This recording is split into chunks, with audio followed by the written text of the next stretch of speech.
শফিউর রহমান ফরাবীকে যে কারণ দেখিয়ে গ্রেফতার এবং তাকে সাজা দেওয়া হয়েছে তা সম্পূর্ণ মিথ্যা মিথ্যা মিথ্যা। যারা তাদেরকে সুযোগ করে দিয়েছে আমরা বলবো তোমরা কি আওয়ামী লীগের দালালি শুরু করছো নাকি?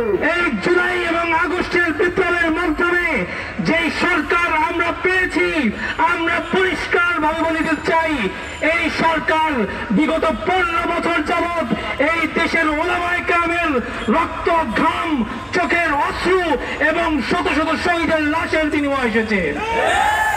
আমার ভাইরা, এই সরকার ক্ষমতা নিয়েছে বৈষম্যহীন বাংলাদেশ গঠন করার শপথের মাধ্যমে।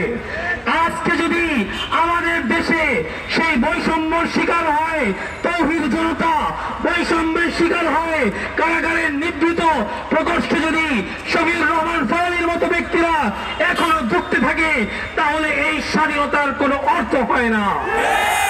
আমার ভাইরা, পরিষ্কার ভাবে বলে দিতে চাই শফিউর রহমান ফরাবীকে যে কারণ দেখিয়ে গ্রেফতার এবং তাকে সাজা দেওয়া হয়েছে তা সম্পূর্ণ মিথ্যা মিথ্যা মিথ্যা।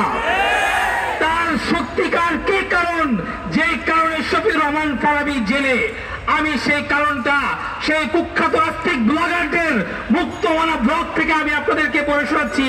তারা বলেছিল ফরাবীর বিরুদ্ধে যে এই ফরাবী বাংলাদেশের প্রধানমন্ত্রী শেখ হাসিনাকে নাস্তিক ঘোষণা করেছে। সে বলেছে যে বাংলাদেশের প্রধানমন্ত্রী শেখ হাসিনা উনি নিজেও একজন স্বঘোষিত নাস্তিক, তাই নাস্তিক শেখ হাসিনা অন্যান্য নাস্তিক ব্লগারদের কাপড় চোপড়ের ব্যবস্থা করেছে।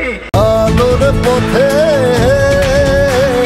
নতুন দিশা অঙ্গবতী সরকারকে বলবো যে সমস্ত ওলামায়ে কেরামকে শেখ হাসিনা জঙ্গি রাজত্ব করে কারাগারে ঢুকেছে অবিলম্বে তাদেরকে মুক্তির ব্যবস্থা করুন। আর যদি মুক্তির ব্যবস্থা না করা হয় তাহলে তাদেরকে কিভাবে মুক্তি করতে হয় ওলামায়ে কেরাম সেই ব্যবস্থা করবে এবং আন্দোলন করে সারা বাংলাদেশে চলবে ইনশাআল্লাহ। আমার কাছে প্রায় ফোন আসেন, বিভিন্ন সংস্থা লোকেরা আমাদেরকে ফোন দিয়ে বিভিন্ন ভাবে কারার করতে চাই। আমি আজকের এই জাতীয় প্রেক্ষাপটে বাইতুল মুকাররমের উত্তর গেট থেকে দায়িত্বহীন কণ্ঠে ঘোষণা করছি বৈষম্যহীন কারামুক্তি আন্দোলন একটি অরাজনৈতিক মানবাধিকার ও সেবামূলক সংগঠন। তাকে বিভিন্ন খাতে ট্যাগ লাগানোর কোনো সুযোগ নাই। এই ফরাবীর মুক্তি দিতেই হবে।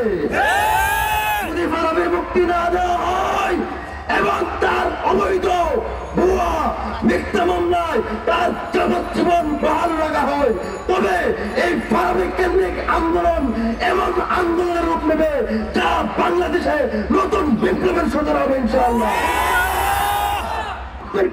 খোলা হবে জামাই আদর করে করে দেওয়া হয়।